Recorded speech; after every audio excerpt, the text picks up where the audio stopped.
The wizard studies में आप सभी लोगों का फिर से स्वागत है।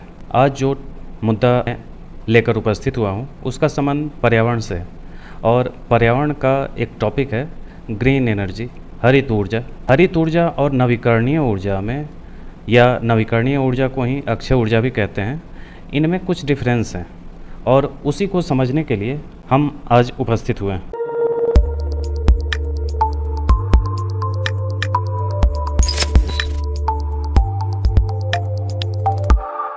आइए देखते हैं। तो सबसे पहले समझते हैं कि हरित ऊर्जा है क्या। हरित ऊर्जा को समझने के लिए सबसे पहले आप सभी लोगों को ये समझना होगा कि ग्रीन हाउस इफ़ेक्ट क्या है। पर्यावरण का प्रदूषण में जैसे आप पढ़े होंगे तो एक मुद्दा आता है कि ग्रीन हाउस इफ़ेक्ट पैदा कर रहा है कार्बन उत्सर्जन। तो कार्बन उत्सर्जन और ग्रीन हाउस इफ़ेक्ट को समझ जाएंगे तो ग्रीन एनर्जी को समझ जाएंगे। तो ग्रीन हाउस इफ़ेक्ट क्या होता है कि आर्कटिक क्षेत्रों में या अंटार्कटिक के ऐसे क्षेत्र जहाँ पे सूर्य की तिरछी किरणें पहुँचती हैं, उन क्षेत्रों में लोग सब्जी वगैरह की खेती करने के लिए जो गर्मी चाहिए वो वहाँ वातावरण में नहीं है। तो वैसे क्षेत्रों में क्या करते हैं कि लोग एक ऐसा कमरा बनाते हैं जो कांच का घर होता है, और कांच के घर में विशेषता उसकी ये होती है कि यहाँ से सूर्य की जो रोशनी अंदर प्रवेश करती है तो उसकी गर्मी तो अंदर चली जाती है लेकिन वो बाहर नहीं जा पाती। कारण क्या है कि सूर्य की जो किरणें हैं वो लघु तरंग दैर्ध्य के रूप में आ रही होती हैं, और जब वो अंदर प्रवेश करती हैं तो वो दीर्घ तरंग दैर्ध्य के रूप में बाहर निकलती हैं, जिसको हम पार्थिव विकिरण कहते हैं। तो पार्थिव विकिरण दीर्घ तरंग दैर्ध्य है और सौर विकिरण जो है वो लघु तरंग दैर्ध्य है। तो लघु तरंग दैर्ध्य होने के कारण कांच के घरों में अंदर वो प्रवेश कर जाता है लेकिन बाहर नहीं निकल पाता। इस वजह से वहाँ एक औसत गर्मी बन जाती है जिससे सब्जी की खेती करने में लोगों को सुविधाएं होती हैं। अब वातावरण में जो ग्रीन हाउस गैसें रिलीज हो रही हैं तो उसके बारे में है कि ये जो पृथ्वी है, इस पृथ्वी के चारों ओर एक ग्रीन हाउस इफ़ेक्ट बना हुआ है। और ये ऐसा नहीं है कि अभी बना है, जब से पृथ्वी है तब से इसके चारों ओर एक ग्रीन हाउस इफ़ेक्ट है। उस ग्रीन हाउस इफ़ेक्ट का फ़ायदा ये है कि उसी ग्रीन हाउस इफ़ेक्ट के कारण इस पृथ्वी का एक औसत तापमान बना हुआ है। उसी औसत गर्मी के कारण यहाँ जो हम अपने पर्यावरण में देखते हैं कि ग्रीनरी जो दिखाई देती है, हरियाली जो दिखाई देती है, उसी ग्रीन हाउस इफ़ेक्ट के कारण है। लेकिन समस्या ये हो रही है कि ये जो ग्रीन हाउस इफ़ेक्ट है इसमें डिस्टर्बेंस आ रहे हैं। जो कार्बन रिलीज हो रहे हैं, उस कार्बन के रिलीज होने से यहाँ जो ग्रीन हाउस इफ़ेक्ट एक ऐसा बना हुआ था पहले से, जो एक औसत गर्मी को बनाए रख रहा था। लेकिन ये जो ग्रीन हाउस गैसें हैं इसी ग्रीन हाउस इफ़ेक्ट के प्रभाव को बढ़ा दे रहे हैं, और इस ग्रीन हाउस इफ़ेक्ट के प्रभाव को बढ़ा देने से क्या हो रहा है कि पृथ्वी का जो औसत तापमान है वो बढ़ रहा है, जिसको आप ग्लोबल वार्मिंग के रूप में जान रहे हैं। तो यही ग्रीन हाउस इफ़ेक्ट है। और अगर ये गर्मी बढ़ जा रही है तो वही जो ग्रीन हाउस इफ़ेक्ट पहले पर्यावरण को बेहतर बनाने के लिए, हरियाली को बनाए रखने के लिए पर्याप्त था, वो गर्मी बढ़ने से यही हरियाली धीरे धीरे करके समाप्त होती चली जा रही है।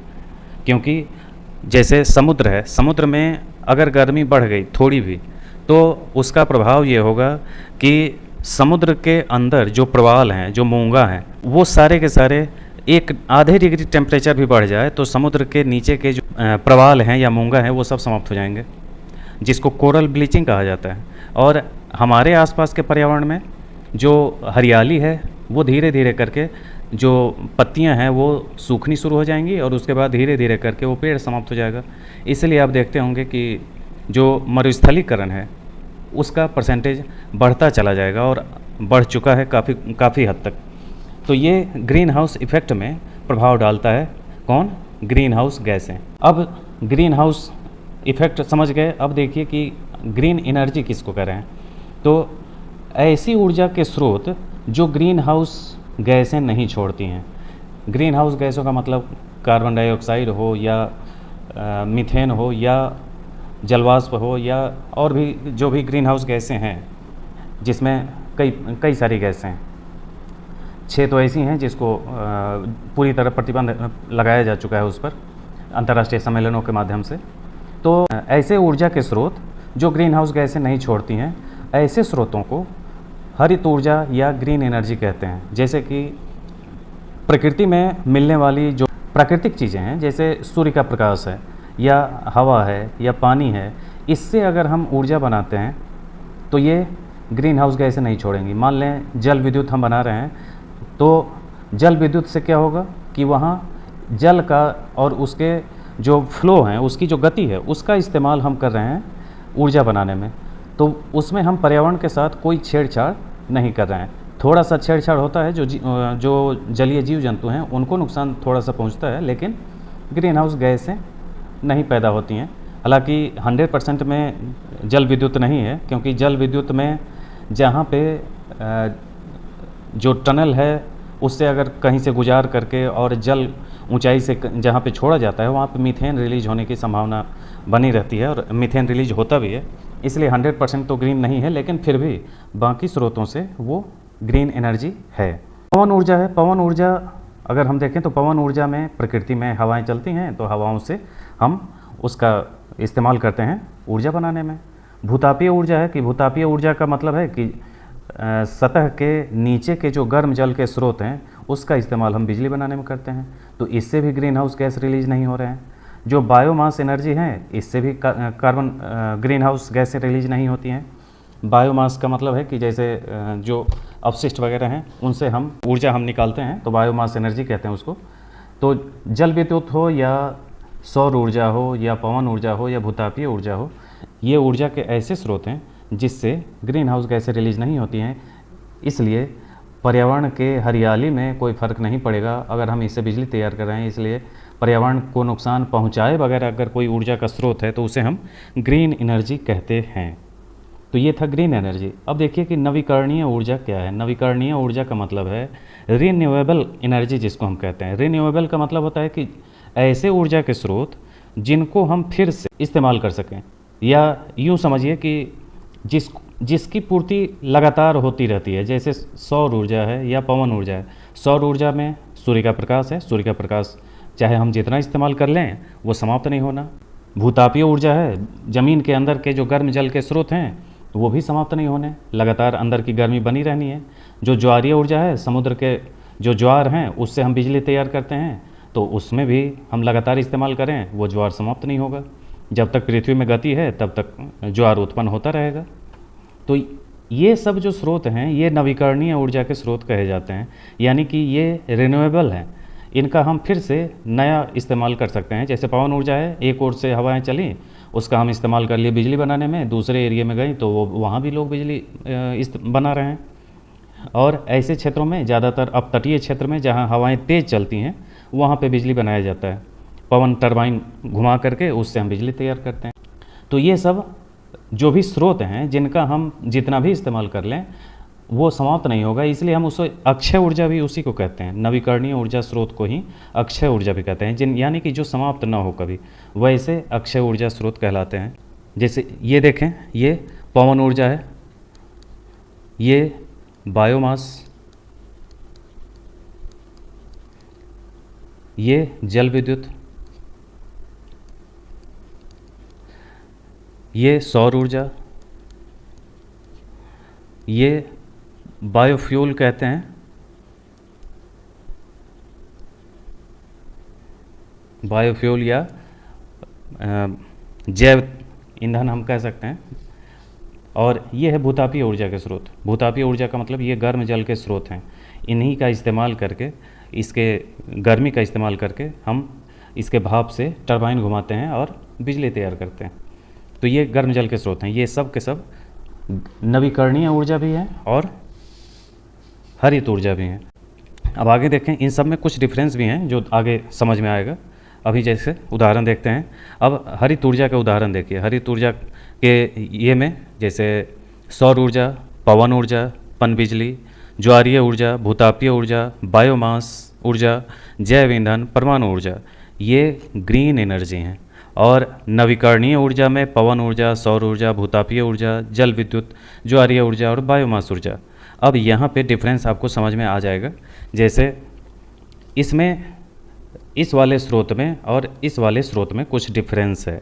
डिफरेंस कहने का मतलब है कि यहाँ हम उनको रखे हैं जिससे पर्यावरण को नुकसान नहीं हो रहा है। तो पर्यावरण को अगर नुकसान नहीं है तो वो हरित ऊर्जा है। और यहाँ वो स्रोत हैं जो समाप्त नहीं होंगे, तो वो नवीकरणीय ऊर्जा है, जिसको अक्षय ऊर्जा कहते हैं। अब देखें कि इसमें क्या नहीं है, तो एक है जैव ईंधन और पवन ऊर्जा। ये ग्रीन एनर्जी ज़रूर है, यानी कि पर्यावरण को बहुत ज़्यादा नुकसान नहीं पहुंचाता, यानी कि ग्रीन हाउस गैसें नहीं रिलीज करता, और स्वच्छ ऊर्जा में भी ये आते हैं। लेकिन नवीकरणीय ऊर्जा के स्रोत ये नहीं हैं। कारण क्या है कि परमाणु ऊर्जा बहुत कम मात्रा में परमाणु इस्तेमाल करके हम बहुत ज़्यादा मात्रा में बिजली उत्पन्न कर लेते हैं, और इससे किसी भी प्रकार का पर्यावरण का नुकसान नहीं है। इसमें समस्या क्या है, केवल इसके जो अपशिष्ट हैं उसके प्रबंधन का अभी उपाय नहीं हो पाया है। अगर उसका उपाय हो गया तो सबसे अच्छा स्रोत है ये, क्योंकि सबसे ज़्यादा कम मात्रा में ज़्यादा ऊर्जा देता है ये। और जैव ईंधन कहते हैं कि जैसे आप जट्रोफा के बीज हैं, या जो खाद्य तेल हम इस्तेमाल करते हैं उसका जला हुआ, उससे भी बायोफ्यूल तैयार किए जाते हैं। तो अभी बायोफ्यूल इस्तेमाल किया जा रहा है, जो पेट्रोलियम हमारे बीच उपलब्ध है, जो ईंधन, उसी में मिक्स करके बायोफ्यूल का इस्तेमाल हो रहा है, और धीरे धीरे करके उसके परसेंटेज बढ़ाने हैं। लेकिन ये जो बायोफ्यूल है, जैव ईंधन है, इसकी एक मात्रा सीमित है, और अक्षय ऊर्जा में ये नहीं आएगा, क्योंकि एक लिमिट तक है हम इसका इस्तेमाल कर पाएंगे, यानी कि ये धीरे धीरे करके समाप्त हो जाएगा। मान लें ये ज़मीन बंजर हो गई, तो बंजर ज़मीन पे हम उत्पादन ही नहीं कर पाएंगे, जट्रोफा है, उत्पादन कर नहीं पाएंगे, तो फिर बायोफ्यूल का इस्तेमाल कैसे करेंगे। परमाणु ऊर्जा है, इसकी एक लिमिट है, यानी कि जो परमाणु है उसके मिलने की एक सीमा होगी, जिस वजह से वो नवीकरणीय में नहीं आएगा। हम उसका दोबारा इस्तेमाल नहीं कर पाएंगे। एक बार बिजली बना लिए, फिर वो मेरे लिए इस्तेमाल के लायक है नहीं। हम दूसरे कार्यों में इस्तेमाल उसका ज़रूर कर लें, लेकिन हम उसी से फिर से बिजली नहीं बना पाएंगे, क्योंकि वो एक अपशिष्ट के रूप में बचेगा। तो ये नवीकरणीय में नहीं आएगा, ग्रीन एनर्जी में ज़रूर आएगा। तो ये डिफरेंस है नवीकरणीय ऊर्जा में और हरित ऊर्जा में। आगे देखें सौर ऊर्जा के बारे में, देखें कि सौर ऊर्जा क्या है। तो सौर ऊर्जा ये अक्षय ऊर्जा का एक सामान्य प्रकार है, जो आमतौर पर फोटोवोल्टिक सेल्स का उपयोग करके उत्पादित किया जाता है। जो सौर पैनल बनते हैं उसमें फोटोवोल्टिक सेल का इस्तेमाल किया जाता है, जो सूर्य के प्रकाश को पकड़ते हैं और उसे बिजली में बदल देते हैं, और इसका इस्तेमाल विभिन्न जगहों पे होता है। ये आप समझ सकते हैं। सौर ऊर्जा का आजकल बहुत ज़्यादा इस्तेमाल हो रहा है। अंतर्राष्ट्रीय सौर गठबंधन इसीलिए किया गया है ताकि ये जो नवीकरणीय ऊर्जा के स्रोत हैं, सौर ऊर्जा, सबसे ज़्यादा मात्रा में वातावरण में सौर ऊर्जा उपलब्ध है। जितने भी ऊर्जा के वर्तमान स्रोत हैं उन सब में सौर ऊर्जा सबसे ज़्यादा मात्रा में है, और उसका हम जितना ज़्यादा इस्तेमाल कर ले पाएँ तो वो न समाप्त होने वाली एक ऊर्जा है। जब तक सूर्य है तब तक सौर ऊर्जा है। पवन ऊर्जा में पहले से पवन चक्कियाँ लगा करके और ज़मीन से पानी खींचने के लिए, जैसे आप जिसको आप टुल्लू कहते हैं या मोटर पंप कहते हैं, जो जिसके माध्यम से वही एयर प्रेशर का इस्तेमाल करके ये सारी मशीनें चलती हैं, वही चीज़ का इस्तेमाल किया जा रहा है पवन टरबाइन बना करके। जो अभी आपने देखा कि पवन चक्की लगा है, ये पवन चक्की उसी कहते हैं, उसी को पवन टरबाइन कहते हैं। तो ये सबसे बिजली तैयार किया जाता है, और पवन टरबाइन चला करके धरती पर मौजूद प्राकृतिक हवाओं का इस्तेमाल किया जाता है। पवन टरबाइन से 600 किलोवाट से 5 मेगावाट तक बिजली तैयार किया जा सकता है, और व्यावसायिक उद्देश्य के लिए 1.5 से 3 मेगावाट का पावर रेट किया जाता है, यानी कि व्यावसायिक स्तर पर इतने मेगावाट से ज़्यादा है तो उसको व्यावसायिक उद्देश्य के तहत रखा जाता है। और सबसे ज़्यादा जो पवन ऊर्जा इस्तेमाल बन सकता है वो अब तटीय क्षेत्र है, या ऊंचाई वाले ऐसे स्थान होंगे जहां बिना किसी रुकावट के तेज़ हवाएं जितनी ज़्यादा चलेंगी वहां पवन ऊर्जा उतनी ज़्यादा अच्छी बन पाएगी। 2015 में पवन ऊर्जा वैश्विक खपत का 4% पूरा कर रहा था। तो ये पवन ऊर्जा अभी भी उतनी ज़्यादा मात्रा में उपलब्ध नहीं है, यानी कि हम उतना ज़्यादा पवन ऊर्जा का इस्तेमाल नहीं करें। पवन की कमी नहीं है, पवन ऊर्जा की कमी। आगे देखें जल विद्युत में, एक आंकड़े के अनुसार जल विद्युत वैश्विक ऊर्जा संसाधन का लगभग 16.6% उत्पन्न करता है, और सभी नवीकरणीय बिजली का लगभग 70% हिस्सा बनाता है। यानी कि जल विद्युत का इस्तेमाल जो नवीकरणीय ऊर्जा के स्रोत हैं, और ये नवीकरणीय और ग्रीन दोनों में आता है, तो इसका अधिकतम इस्तेमाल दुनिया कर रही है। जल विद्युत लगभग सभी देशों में है, जितने भी विकसित और विकासशील देश हम कहें। अल्प विकसित वाले में तो धीरे धीरे चीज़ें शुरू होती हैं, लेकिन विकसित और विकासशील देशों में जल विद्युत काफ़ी ज़्यादा मात्रा में इस्तेमाल होता है। जो बड़े बड़े बांध बनाए जाते हैं, उन बांधों से जल को एक टरबाइन में गिराया जाता है और उसी के माध्यम से जो टरबाइन घुमाया जाता है तक, और उसी से बिजली तैयार होता है। तो ये जल विद्युत था। अब देखें ज्वारीय ऊर्जा। ज्वारीय ऊर्जा में ज्वारीय शक्ति ज्वार की ऊर्जा को परिवर्तित करती है और तरंग शक्ति जो बिजली उत्पादन के लिए समुद्री तरंगों की सतह से ऊर्जा को पकड़ती है। यहाँ आप ध्यान दें, एक जगह मैंने कहा तरंग शक्ति और एक है ज्वारीय शक्ति। ज्वारीय शक्ति का मतलब होता है, ज्वार समझ लें पहले क्या होता है कि मान लें आप कहीं तट पे गए, ये कोई तट है, समुद्र का तट है, यहाँ आप खड़े होंगे तो ये बीच का एरिया है, समुद्री किनारा जहाँ पे बीच पे लोग घूमने जाते हैं। यहाँ पे हर 12 घंटे में ज्वार आएगा और हर 6 घंटे पे, यानी कि एक अभी मान लीजिए 12 बजे ज्वार आया तो शाम को 6 बजे भाटा आएगा। भाटा कहने का मतलब है कि ये जो जल की एक सीमा है, इस सीमा से अगर यहाँ जल पहुँच रहा है, यानी कि जल का स्तर यहाँ उठ करके यहाँ पहुँच गया तो ये ज्वार है, और जब यही जल पीछे की ओर चला जाए, यहाँ पहुँच जाए तो ये भाटा है।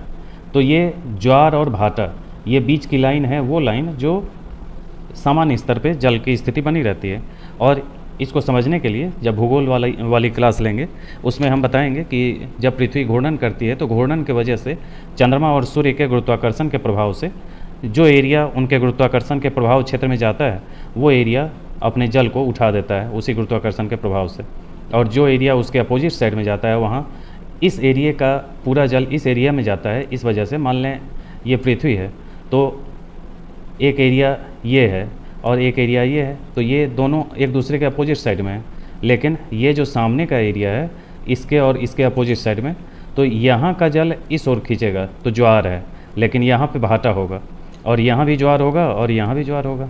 दोनों साइड ज्वार आएगा, और इस एरिया में जो देश होंगे वहाँ पे जल उठा हुआ महसूस होगा, और इसके इस तरफ अगर कोई क्षेत्र होगा तो वहाँ पे भाटा होगा, क्योंकि यहीं वाला जल इस ओर खींच करके उठ रहा होता है। तो यही ज्वार भाटा है। इसको भूगोल की क्लास में ग्लोब पे समझाएंगे तो ज़्यादा समझ में आएगा। अभी केवल ज्वार को समझ लें कि ज्वारीय ऊर्जा होता क्या है। अब अगर यहाँ पे ज्वार आया तो ज्वार में जल खिंच गया यहाँ तक। इसके बाद जिन क्षेत्रों में अगर कोई ऐसा एरिया बनता है जहाँ इस जल को रोका जा सकता है, तो यहीं पे कोई ऐसा बांध जैसा बना देंगे छोटा सा कि ये सारा का सारा जल इस ओर रुक जाए, और यहीं पे टरबाइन लगा देंगे और उसी टरबाइन से होकर के जल को छोड़ेंगे धीरे धीरे, ताकि उस प्रेशर से ये टरबाइन घूमे और इसी से ज्वारीय ऊर्जा तैयार की जाती है। तो इस तरीके से ज्वारीय ऊर्जा बनते हैं। अब तरंग ऊर्जा क्या है, तो तरंग ऊर्जा देखेंगे कि तरंग कहते हैं कि सागर की सतह पे जो ये तरंग उठती है, इसी को कहते हैं तरंग ऊर्जा।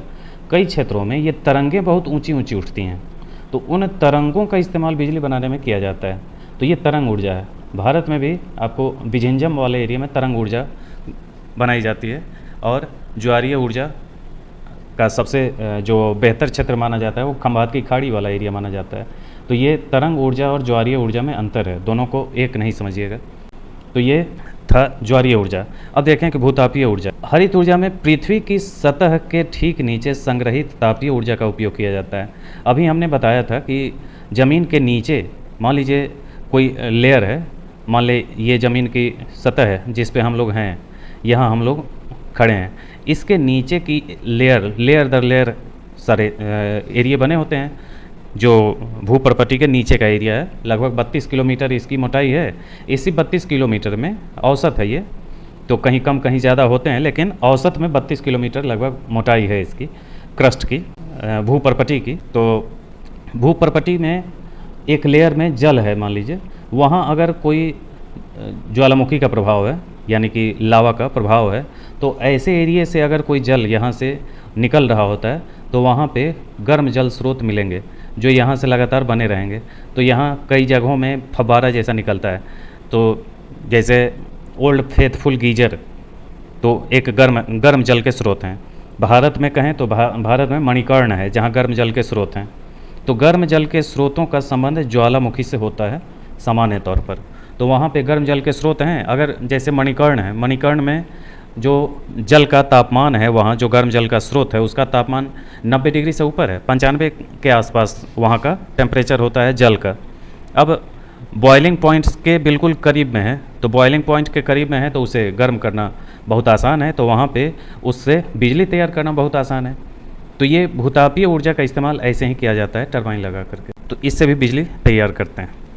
आगे देखें बायोमास एनर्जी। बायोमास एनर्जी में जो जीव पौधे हैं उनसे प्राप्त सामग्री का इस्तेमाल किया जाता है बायोमास एनर्जी बनाने में, और इसके दहन से जो गर्मी पैदा की जाती है उससे उसका जैव ईंधन में परिवर्तित कर दिया जाता है, और उसी से बायोमास एनर्जी पैदा की जाती है, जिसमें इथेनॉल, बायोडीजल, मीथेन जैसी गैसें रिलीज होती हैं उनसे, और उसी से बायोमास एनर्जी तैयार किया जाता है। जैव ईंधन, बायोमास के जलने के बजाय इन कार्बनिक पदार्थों को इथेनॉल या बायोडीजल जैसे ईंधन में बदला जा सकता है। जैसे 2010 में परिवहन के लिए ईंधन का 2.7% आपूर्ति करने वाला जैव ईंधन के बारे में अनुमान है कि 2050 तक वैश्विक परिवहन का 25% से ज़्यादा इसका इस्तेमाल क्षमता इनमें होगी।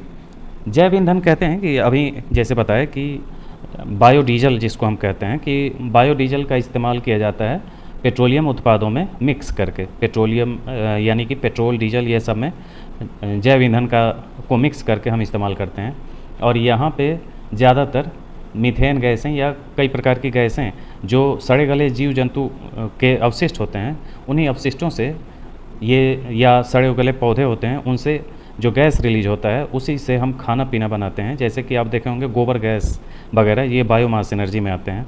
और जैव ईंधन में ये सब इथेनॉल और ये सब टाइप की चीज़ें हैं। तो बायोमास और जैव ईंधन दोनों लगभग एक जैसी ही चीज़ें हैं। आगे देखें कि परमाणु ऊर्जा। परमाणु ऊर्जा में नाभिकीय विखंडन का इस्तेमाल करके उससे बिजली तैयार किया जाता है, और सभी विकासशील देशों में भारत एकमात्र ऐसा देश है जिसने स्वदेशी रूप से विकसित, प्रदर्शित, तैनात परमाणु रिएक्टरों का उपयोग करके बिजली उत्पन्न की है।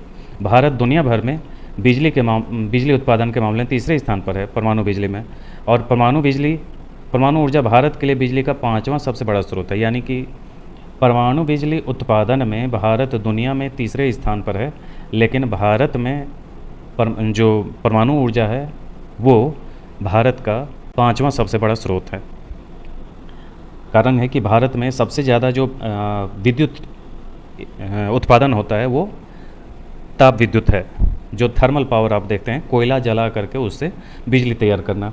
और कोयला जला करके अगर हम बिजली तैयार करते हैं तो वो पर्यावरण को बहुत ज़्यादा नुकसान पहुंचाता है और कार्बन उत्सर्जन बहुत ज़्यादा होता है, जिस वजह से वो कहें कि ग्लोबल वार्मिंग के लिए सबसे बड़ा जिम्मेवार कारण है।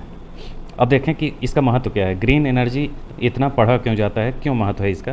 तो सबसे पहला कारण है कि ये पर्यावरण के अनुकूल है, और दूसरा है कि हरित ऊर्जा अक्सर नवीकरणीय और स्वच्छ भी होती है, इसलिए भी इसका इस्तेमाल है, और बहुत कम ग्रीन हाउस गैसों का उत्सर्जन करते हैं, इसलिए भी ये महत्वपूर्ण है। तो जीवाश्म ईंधन की तुलना में ये बहुत कम ग्रीन हाउस गैसें रिलीज़ करते हैं। जीवाश्म ईंधन का मतलब है कि जैसे हम कहें कि कोयला है या पेट्रोलियम है या अन्य जो जीवाश्म से बनने वाले ऊर्जा के स्रोत हैं, तो वो जीवाश्म ईंधन कहलाते हैं, और ये ग्रीन हाउस गैस उत्सर्जन करते हैं। लेकिन ये जो ग्रीन एनर्जी है ये ग्रीन हाउस गैस रिलीज नहीं करते, कार्बन उत्सर्जन नहीं करते। हरित ऊर्जा स्थिर ऊर्जा की कीमतों को जन्म दे सकती है।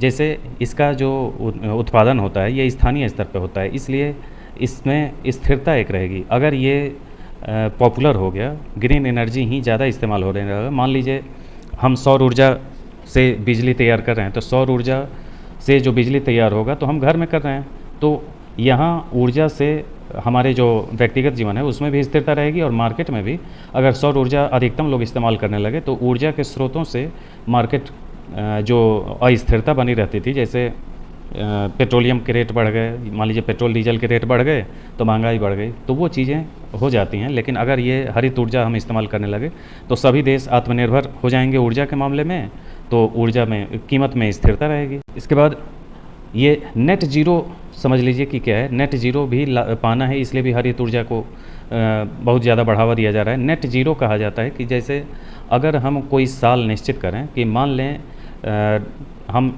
1990 को हम रख लें या 91 को रख लें, अगर हम इसको आधार बना लें, इसमें एक आधार रख लिया जाता है, किसी भी साल को हम एक बेस मान लें, तो उस बेस के आधार पर आज अगर हम 2024 में हैं तो 24 के हिसाब से ग्रीन हाउस गैस जितना हम रिलीज करते थे 91 में, उतने के लेवल पे अगर हम पहुंचा दिए, यानी कि कार्बन उत्सर्जन 1991 में कार्बन उत्सर्जन जितना हम करते थे, अभी जो हम जितना कर रहे हैं ये मात्रा बहुत ज़्यादा है, उसको अगर हमने घटा करके 91 के स्तर पे ला दिया तो हम नेट ज़ीरो कहेंगे कि हम नेट ज़ीरो पा लिए।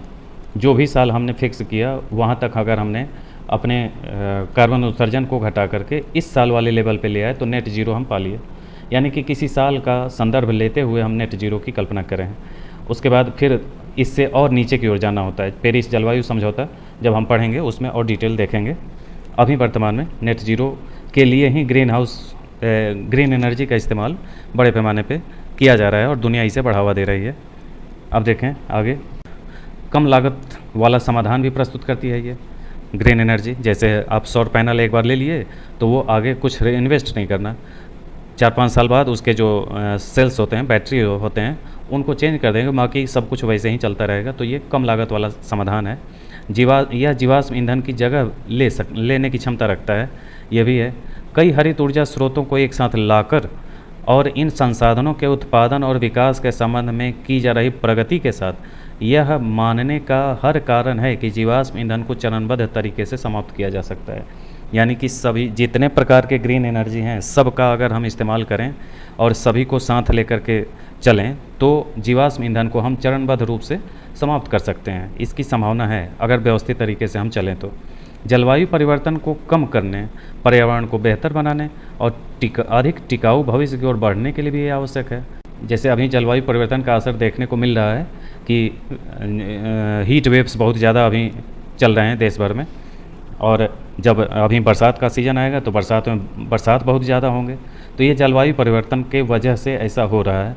तो जलवायु परिवर्तन का कारण क्या है? तो यही कार्बन उत्सर्जन जो किया गया, इसी कार्बन उत्सर्जन के वजह से ग्रीन हाउस इफ़ेक्ट पैदा हुआ, और ग्रीन हाउस इफ़ेक्ट पैदा होने से ग्लोबल वार्मिंग भी बढ़ी है, और उस ग्लोबल वार्मिंग के असर से जलवायु परिवर्तन भी हुआ है। तो ये सब आपस में जुड़े हुए हैं। इसलिए अगर हम ग्रीन एनर्जी का इस्तेमाल करते हैं तो जलवायु परिवर्तन को हम रोक सकते हैं, जलवायु परिवर्तन होने से रोक सकते हैं। तो ये था ग्रीन एनर्जी का महत्व, इसलिए ग्रीन एनर्जी ज़रूरी है। अब देखें कि ग्रीन एनर्जी, स्वच्छ ऊर्जा और नवीकरणीय ऊर्जा में क्या अंतर है। ग्रीन एनर्जी एक प्राकृतिक स्रोत से आती है, जैसे कि सूर्य है। स्वच्छ ऊर्जा का मतलब है जो हवा में प्रदूषण नहीं छोड़ता है, और नवीकरणीय ऊर्जा उन स्रोतों कहते हैं जिनकी पूर्ति लगातार हो, जैसे जल विद्युत, पवन ऊर्जा और सौर ऊर्जा। तो ये अंतर है तीनों में। हालांकि पवन ऊर्जा जैसे स्रोत नवीकरणीय, हरित और स्वच्छ हैं, क्योंकि यह पर्यावरण के अनुकूल और पुनः पूर्ति करने वाले और गैर प्रदूषणकारी स्रोत में आते हैं। यानी कि लगभग ये टोटल निष्कर्ष है कि हरित ऊर्जा का मतलब है, आप निष्कर्ष के रूप में समझ लें कि हरित ऊर्जा का मतलब है कि ऐसे स्रोत जो ग्रीन हाउस इफेक्ट पैदा ना करें और कार्बन उत्सर्जन न करें। स्वच्छ ऊर्जा का मतलब है कि किसी भी प्रकार का प्रदूषण ना हो, और नवीकरणीय ऊर्जा का मतलब है कि ऐसे स्रोत जो समाप्त न हो, जैसे कि ज्वारीय ऊर्जा या सौर ऊर्जा या पवन ऊर्जा, इस टाइप के स्रोत नवीकरणीय ऊर्जा में हैं। और ये जितने प्रकार के स्रोत हैं वो स्वच्छ ऊर्जा में हैं, जो ग्रीन एनर्जी में भी आते हैं और रिन्यूएबल एनर्जी में भी आते हैं। तो ये दोनों के दोनों स्वच्छ ऊर्जा में आते हैं, लेकिन तीनों अपने आप में अलग अलग अर्थ रखते हैं। तो ये था ग्रीन एनर्जी का सेक्शन। अब आगे आने वाले वीडियो में पर्यावरण से जुड़े हुए में सभी ऊर्जा स्रोतों पे अलग से वीडियो आपके लेकर के आपके बीच उपस्थित होंगे, उसकी तकनीक को लेकर के और उससे जुड़े हुए अन्य भी जो सरकार के द्वारा कदम उठाए जा रहे हैं उन सब को लेकर के मैं लगातार उपस्थित होता रहूँगा। और इस एनर्जी से जुड़ा हुआ सारा सेक्शन मैं बहुत जल्द कवर करूँगा, इसलिए लगातार वीडियो के साथ बने रहें और कोशिश करें कि मेरे चैनल को लाइक करें, सब्सक्राइब करें, ताकि आपको ये जो वीडियो हैं इनके लिंक्स आपके पास पहुंचते रहें। और इसके जो PDF हैं मैं टेलीग्राम पे डाल दूंगा, और इसको समझने के लिए कभी भी हमारे जो वीडियो हैं इसे आप लगातार देखते रहें। इससे संबंधित कोई समस्या हो, इस वीडियो में मैंने कोशिश किया है कि बहुत ज़्यादा तथ्य न डालूं, ये समझने के लिए था। तथ्यात्मक रूप से एग्ज़ाम के लिए आपके अलग से वीडियो बनाऊंगा जिसमें सारे ऊर्जा के स्रोतों का परसेंटेज क्या है, वर्तमान परिदृश्य में भारत में कितने % किससे बिजली उत्पादन हो रहा है, इन सभी तथ्यों को लेकर के मैं एक बार फिर से उपस्थित होऊंगा। तब तक के लिए धन्यवाद, मिलते हैं अगले वीडियो में।